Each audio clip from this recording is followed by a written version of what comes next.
कल हमने इस क्वेश्चन पर डिस्कस चल रहा था अपना, और उसमें मैंने आपको ग्रुपिंग मेथड के द्वारा बहुलक की गणना कैसे की जाए उस पर चर्चा चल रही थी। उसी बात को आगे बढ़ाते हुए आज हम समूहन विधि के द्वारा बहुलक की गणना कैसे की जाती है इसके बारे में पढ़ेंगे। देखिए, ये आवर्ती वितरण दिया हुआ है। इसमें ये 0 से 10, 10 से 20, 30, 40, 50, 50 से 60, 60 से 70, इस प्रकार की ये एक्स दिया हुआ है। और ये फ्रिक्वेंसी दी हुई है इसके सामने 15, 20, 22, 27, 32, इस प्रकार से ये आवर्तियाँ दी हुई है। ये एफ है और ये एक्स हो गया। तो जब कभी भी हमें ये पता नहीं चलता है कि वास्तव में कौन सी फ्रिक्वेंसी जो है वो मैक्सिमम है, और उस मैक्सिमम फ्रिक्वेंसी के आधार पर हमको कौन सा बहुलक वर्ग की गणना करनी है।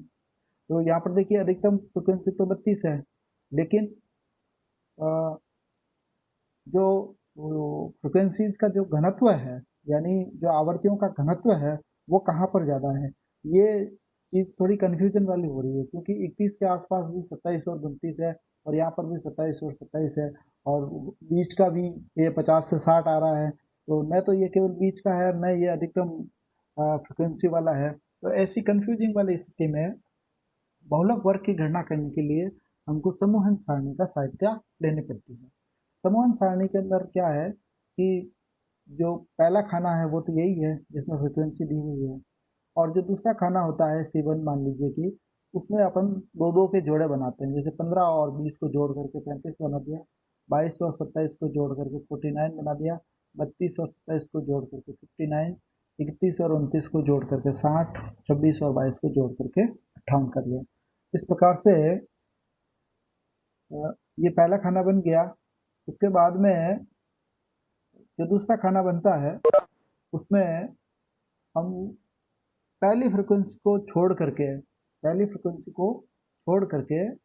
दो दो के जोड़े बनाते हैं। तो देखिए, इसमें ये पहली फ्रिक्वेंसी जोड़ दिया, ये वाली छोड़ दिया 15 को, फिर दो दो के जोड़े बनाए, 20 और 22 42 हो गया, 27 और 32 59 हो गया, फिर 27 और 31 58 हो गया, फिर 29 और 26 जो है वो 55 हो गया।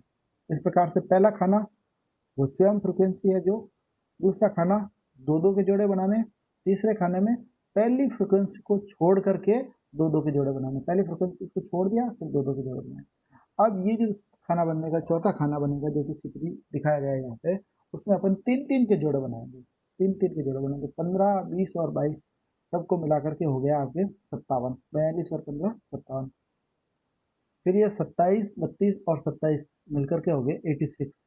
फिर अगले तीन हो गए 31, 29 और 26 मिलकर के हो गए फिर से 86।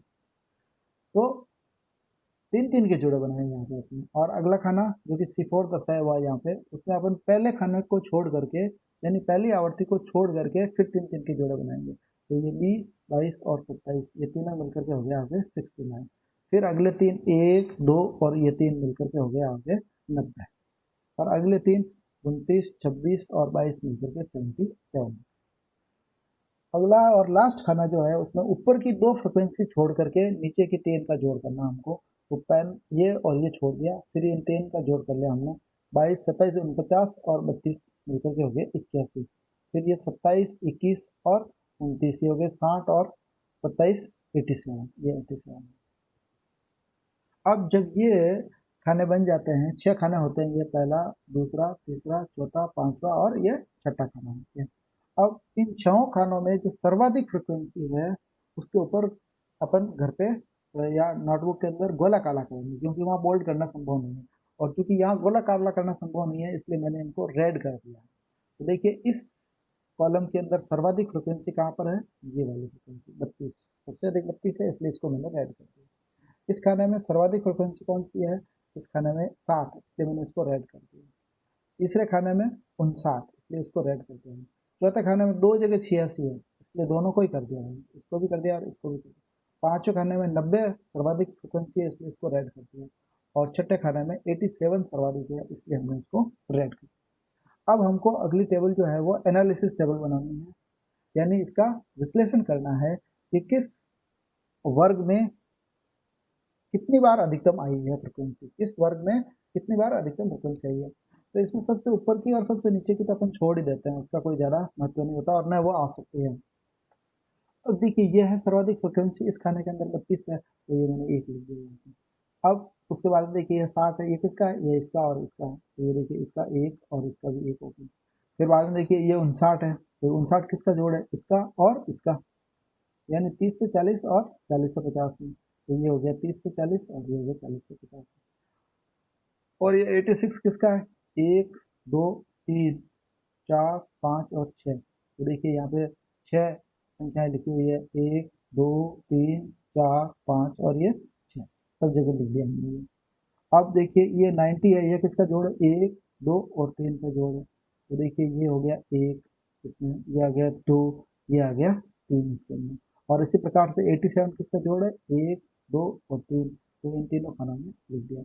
अब मैं आपको ये बताता हूँ इस खाने में कितनी बार अधिकतम आया है, इसकी जोड़ करके बता देता हूँ मैं आपको। देखिए इस खाने में ये एक बार आ गया अधिकतम, दूसरी बार यहाँ नहीं आया, सेकंड खाने में नहीं आया, यहाँ नहीं आया, लेकिन ये यहाँ आ गया, तो दो हो गया, ये यहाँ पर भी है, तीन हो गया, यहाँ पर ये है, तो चार हो गया, तो ये चार बार अधिकतम है। देखिए ये दर्शा दिया मैंने, चार बार अधिकतम है। दूसरा चार बार कौन सा है, ये वाला खाना, देखिए ये यहाँ अधिकतम नहीं है लेकिन यहाँ है, एक यहाँ पर भी नहीं है, यहाँ है दो, यहाँ 90 में शामिल है तीन, और ये 87 में शामिल है, इसलिए चार हो गए। यानी दो ऐसे वर्ग हैं 40 से 50 और 60 से 70, जो कि दोनों में चार चार बार आई है, चार चार बार वो अधिकतम हुए। देखिए ये बात मैंने कल भी समझाई थी, अगर इन दोनों में से किसी एक में 5 आ जाता और इसमें 4 आ जाता तो बहुलक वर्ग की घटना हो जाती है, फिर आपने कोई टेंशन नहीं रहती और 5 वाले को अपन बहुलक वर्ग मान लेते हैं। लेकिन जो ही ये चार चार आता है तो फिर हमको एक और विधि काम में लेनी पड़ती है, वो है एडिंग विधि, एडिंग यानी जोड़ विधि। जोड़ विधि के अंदर हम लोग क्या करते हैं कि ये जैसे कि बहुलक वर्ग है, तो इसके ऊपर का और इसके नीचे का, ये तीनों को जोड़ कर देते हैं। तीनों की जोड़ क्या हो जाएगी, 27 और 32 प्लस 27, तो 54 और 32 कितना होता है, 86 होता है, इसके सामने 86।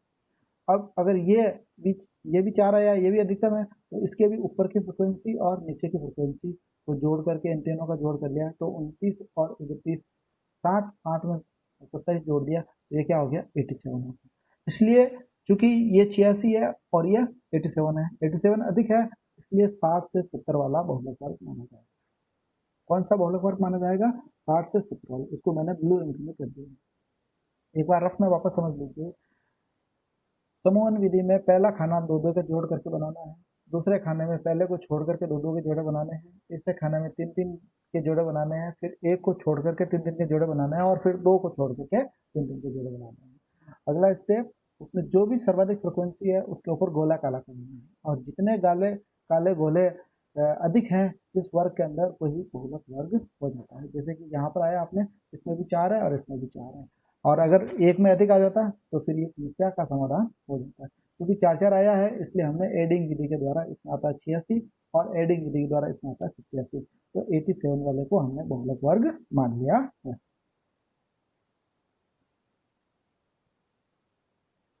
तो ये देखिए, अब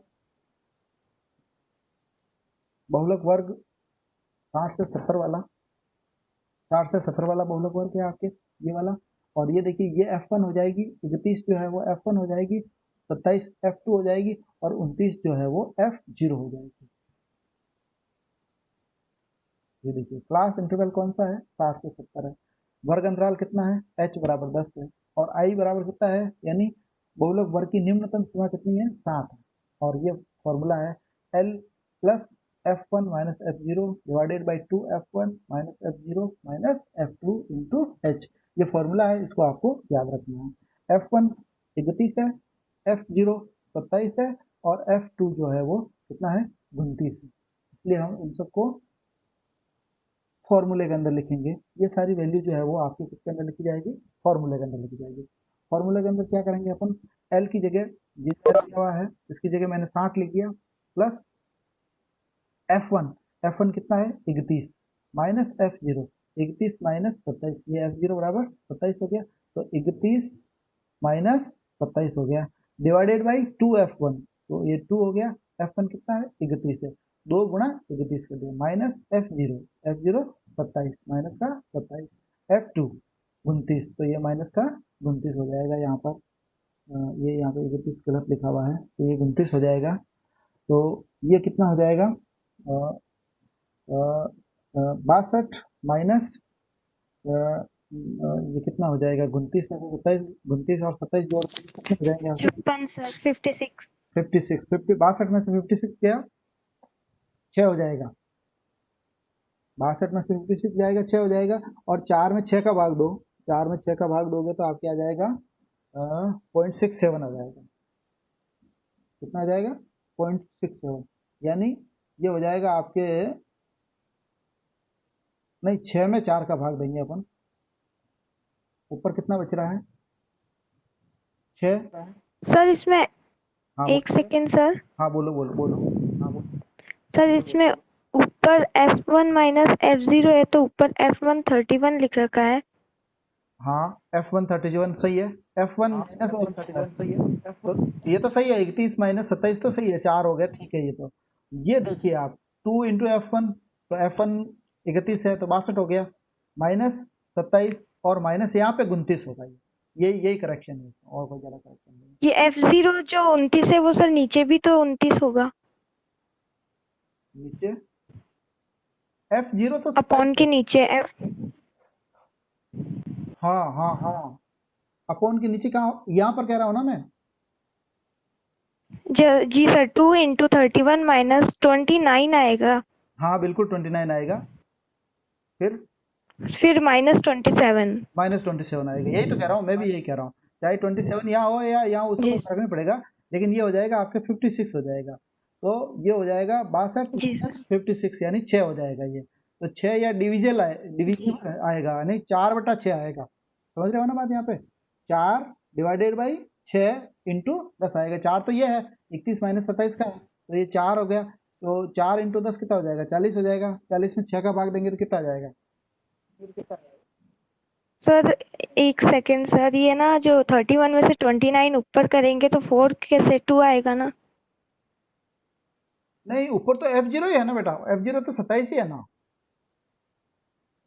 अच्छा ठीक है देखो सर। F0 तो ये है, देखिए ये तो है F1 31, ठीक है, जी सर। F0 है 27 जी और F2 है 29, अच्छा ठीक है सर। ठीक है ना।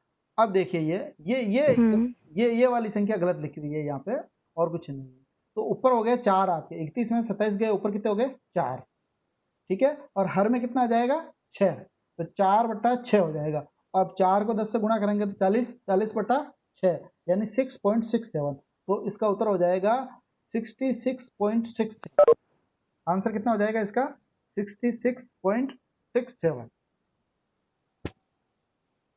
अगला देखिए, इसको आप कर सकते हो, ये वैल्यूज लेकर के फॉर्मूले के अंदर फीड कर दोगे तो आपके करेक्ट आंसर आ जाएगा, इसका कोई वो दिक्कत वाली बात नहीं, मैं क्या टाइप करते समय अलग टाइप कर देता हूँ, लिखते समय अलग लिख लेता हूँ, उसके कारण कुछ करेक्शन हो जाता है। अगला सवाल देखिए, ये वाला देखिए, इसमें देखिए वापस वही चीज़ ली गई है, वही ग्रुपिंग मेथड, ताकि मैं ये समझता हूँ कि आपको ये कंसेप्ट बिल्कुल क्लियर हो जाए, किसी प्रकार की दिक्कत ना हो, इसके लिए इसमें लिया है 10 से 20, 20 से 30 आवर्ती वितरण है, और ये पहला खाना है जिसके अंदर आवर्तियाँ दी हुई है, पहले से दी हुई है 5, 9, 13, 21, 20, 15, 8 और 2। अब अपन ग्रुपिंग मेथड काम में लेते हैं, क्योंकि यहाँ पर भी ये 20, 21 और ये है, तो या ये है या ये है, ये अपने को पता नहीं है, तो अपन यहाँ पर भी ग्रुपिंग मेथड काम में लेंगे। तो ग्रुपिंग मेथड के अंदर सबसे पहले 2 का जोड़ कर लिया, ये हो गया 14, ये हो गया 34, ये हो गया 35, ये हो गया 11, और फिर पहली फ्रिक्वेंसी को जोड़ करके 2 का हो गया 22, और ये हो गया 41, 41, और ये हो गया आपके 23। इसी प्रकार से इसमें देखिए 3 3 का जोड़ा हो गया, ये 5 और 9, 14 और 13, 27, फिर ये 3 के जोड़े हो गए 20, 21 और 15, ठीक है, और अगले में एक को छोड़ करके 3 3 के जोड़े बनाने, ऊपर वाली 5 को छोड़ दिया, फिर 3 के जोड़े बनाए, 9, 13 और 21 मिलकर के हो गए 43, फिर 20, 15 और 8 मिलकर के हो गए 43, ये दोनों जगह 43 43 आ गया, फिर यहाँ पे देखिए 2 को छोड़ करके 3 के जोड़े बनाना है, पहला छोड़ दिया दूसरा छोड़ दिया, फिर ये 3 के जोड़े बनाना है। 20 और 21 41 और 13 ये हो गए 54, और यहाँ पर 3 का जोड़ा बनेगा तो 15 8 और 3 23 और 3 26 होते हैं। अब हमको ये देखना है कि किस खाने में कौन सी संख्या अधिकतम आई है। इसमें मैंने और ज़्यादा व्यवस्थित किया है उसको, ये एनालाइजिंग टेबल को खानावार बना दिया है, जैसे कि ये पहला खाना, ये दूसरा खाना, तीसरा खाना, चौथा खाना, पांचवा खाना और ये छठा खाना दिया। अब पहले खाने में अधिकतम कहाँ पर आया है, ये यहाँ पर है, 21 अधिकतम है, इसलिए पहले खाने में मैंने यहाँ पे 1 लिख दिया, ये 1 लिख दिया। दूसरा खाने में, दूसरा खाना ये है, इस खाने में अधिकतम कौन है, एक तो 50 से 60 वाला और एक 60 से 70 वाला, ये दो है। तो देखिए ये 50 से 60 और एक 60 से 70 वाले में एक एक लिख दिया। अब तीसरा खाना, तीसरे खाने में 41 है, 41 किसका जोड़ है, ये इसका और इसका, यानी ये देखिए ये तीसरा खाना, ये वाला एक लिख दिया यहाँ पे और ये यहाँ पे एक लिख दिया। अब देखिए चौथा खाना, चौथे खाने में 56 है, 56 किसका जोड़ है, यहाँ से लेकर के यहाँ तक का जोड़ है। तो देखिए ये चौथा खाना, ये चौथा खाना, देखिए एक एक और एक, ये तीनों लिख दिए, ये 56 के सामने आ रहा है ना, ये तीनों लिख दिए। अब इसमें 43 और 43, तो ये 6 खाने आएंगे इसके अंदर, तो ये यहाँ से शुरू हो रहा है, इसलिए मैंने भी इसको यहाँ से शुरू कर दिया। ये 1 2 और 3, ये तो इस 43 के हो गए, और ये 1 2 और ये 3, ये नीचे वाले 43 के हो गए। और अगला 54, 54 किसका जोड़ है, इसका इसका और इसका, यानी 30 से 40, 40 से 50 और 50 से 60 का जोड़ है। तो ये देखिए मैंने यहाँ पर ये देखिए यहाँ पे फिर से 1 2 और ये 3 हो गया, ये नहीं है सर, इसमें ये है ये ये वाला नहीं होकर के इसमें ये है, हालांकि इसका कोई ज़्यादा फर्क नहीं पड़ रहा है इसमें, इसलिए ये ध्यान में नहीं आया। तो ये देखिए इसमें 1 2 3 4 और 5 हो गए, और इसमें भी देखिए 1 2 3 4 और ये 5 हो गए, यानी दोनों में बराबर बराबर आ गया, 5 और 5 आ गया। तो जब दोनों में बराबर बराबर 5 और 5 आता है तो फिर से एडिंग मेथड काम में लेना पड़ेगा। तो एडिंग मेथड का मतलब हुआ कि अगर हम इस वर्ग को ले रहे हैं, इस वर्ग को ले रहे हैं, तो इसके ऊपर की आवर्ती और नीचे की आवर्ती 20 और 21 41 और 13 कितना हो गया, 54। तो ये लिख दिया मैंने यहाँ पर 54, और यहाँ पर क्या होगा, इस खाने के लिए 20 और 21 41 और 15 कितना हो जाएगा, 56, यानी ये आपका बहुलक वर्ग रहेगा, यानी 50 से 60 वाला जो है वो आपका क्या रहेगा, बहुलक वर्ग रहेगा। 50 से 60 वाला बहुलक वर्ग रहेगा। F1 20 है, F0 21 है, और F2 जो है वो 15 है। ये संख्याएं मैं एज इट इज वापस यहाँ पे लिख देता हूँ। देखिए H तो हो गया 15, H तो हो गया 10 क्लास इंटरवल जो है, और न्यूनतम सीमा हो गई आपके 50, F0 21, F1 20 और F2 जो है वो 15। F0 21, देखिए वापस बता देता हूँ आपको, F0 सबसे ऊपर है 21, फिर F1 20 और 15, F0 21, F1 20 और F2 बराबर 15 होते हैं। ये चीज़ें वापस अपने को फॉर्मूले के अंदर रखनी है। ये तो मैंने लिख दिया, मैक्सिमम फ्रिक्वेंसी था, और इन दोनों के अंदर एडिशन मेथड काम में लिया 40 से 50 के लिए, तो ये हो गया 21 + 13 + 20 बराबर 54, और 51 से 50 से 60 के लिए ये हो गया 56, इसलिए 50 से 60 होगा, और L1 बराबर क्या हो जाएगा, 50 हो जाएगा, और क्लास इंटरवल कितना है, 10 है, और ये F0 F1 और F2 होगा। अब ये सारी संख्याएं, क्योंकि ये अपन सही तरीके से लिख नहीं सकता मैं यहाँ पे, इसलिए आपको थोड़ा बहुत कंफ्यूजन हो रहा होगा यहाँ पे। तो ये देखिए ये तो हो गया L1 as it is 50, plus ये F1 माइनस F0 है, तो F1 कितना है 20, माइनस F0 कितना है 21, ये 20 माइनस 21 बटे 2F1, 2 गुणा F1 कितना हो गया 20 हो गया, 2F1 माइनस F0 और माइनस F2, यहाँ पे दोनों करने हैं अपने को, तो ये हो गया 21 और ये हो गया आपके 15, यानी कि 40 हो जाएगा, ये 40 में से कितने जाएंगे यहाँ पे 36 जाएंगे, ये 4 बच गया आपके ऊपर, कितना बच गया 20 माइनस 21 का मतलब माइनस का 1 बच गया, तो माइनस का 1 बटा 4 हो जाएगा, और ऊपर 10 है, 10 से गुणा करूंगा तो ये माइनस का 10 बटा 4 हो जाएगा। 10 बटा 4 होने का मतलब जो 50 है उसमें से कितना घट जाएगा, ये 2.5 घट जाएगा, 50 में से कितना घटाना पड़ेगा, क्योंकि ये प्लस है और ये निशान यहाँ पे क्या है, माइनस है, ये निशान यहाँ पे क्या है, माइनस है, तो 10 में 4 का भाग देंगे तो 2.5 आ जाएगा, 2.5 को 50 में से घटाऊंगा तो 47.5 आ जाएगा, जो कि संभव नहीं है। क्यों? क्योंकि बहुलक वर्ग लेने का मतलब ही यही है कि बहुलक जो है वो इसके बीच में होगा। जब हम 50 से 60 ले रहे हैं तो इसका मतलब क्या है? इसका मतलब यही है कि बहुलक 50 से 60 के बीच में ही आना चाहिए। ये बहुत इंपॉर्टेंट चीज है, विद्यार्थी परीक्षा के अंदर कई बार गलती करके आ जाता है। जब आपने बहुलक वर्ग ये ले लिया कि 50 से 60 बहुलक वर्ग है, तो बहुलक क्या होगा? बहुलक 50 से 60 के बीच में ही होगा, जबकि ये संख्या क्या है? बहुलक वर्ग के बीच में नहीं है, तो ये बहुलक नहीं हो सकता। ऐसी स्थिति में हम बहुलक की गणना करने के लिए ऑल्टरनेटिव फॉर्मूला काम में लेते हैं। बाकायदा हमको ये सारा प्रोसेस करना है, वो पूरा प्रोसेस करने के बाद में हमको इसके लिए ऑल्टरनेटिव प्रोसेस को काम में लेना पड़ेगा। तो ऑल्टरनेटिव प्रोसेस क्या होगा? ऑल्टरनेटिव प्रोसेस में दो चीजें हैं। एक तो ये कि z is equal to 3m minus 2x भार कीजिए, यानी z की गणना करने के लिए आपको मध्य का भी निकालना है और समांतर माध्य भी निकालना। जो मध्य का आई है उसको 3 से गुणा कर दीजिए और उसमें से 2 से गुणा करके x भार को घटा दीजिए। मध्यका को 3 से गुणा करो, माइनस 2 इंटू एक्स भार हो जाएगा ये।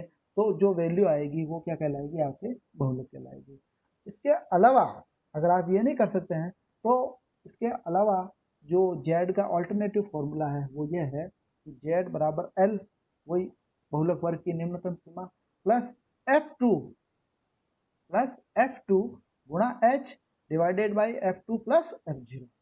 F2 गुणा एच, F2 गुणा H divided by F2 plus F0। ये फॉर्मूला अलग फॉर्मूला है, ऑल्टरनेटिव फॉर्मूला है और केवल तब काम आता है जबकि आप ऊपर की सारी प्रक्रिया से गुजर चुके होते हो। आप शुरुआत के अंदर ये फॉर्मूला नहीं लगा सकते। शुरुआत के अंदर जो स्टैंडर्ड फॉर्मूला है वही लगाना पड़ेगा, लेकिन ये फॉर्मूला विशेष परिस्थितियों के अंदर काम में आता है जब कि बहुलक वर्ग के अंदर नहीं आ रहा होता है। तो देखिए यहाँ पर L बराबर हो गया 50, प्लस F2 कितना है? 15, ये रहा 15, गुणा H कितना है? 10, तो 15 गुणा 10 हो गया, divided by F2 plus F0। F2 कितना है? 15, F0 कितना है? 21, 15 प्लस 21 यानी 36 हो गया। 15 प्लस 10 150 हो गया, 150 में 36 का भाग दे दिया तो ये आ जाएगा आपके 4.16, और 50 में 4.16 को जोड़ दिया तो ये आ जाएगा आपके, यहाँ बराबर का निशान है, 54.16, यानी ये 54.16 जो है वो आपके आंसर, 54.16 जो कि आंसर होगा आपके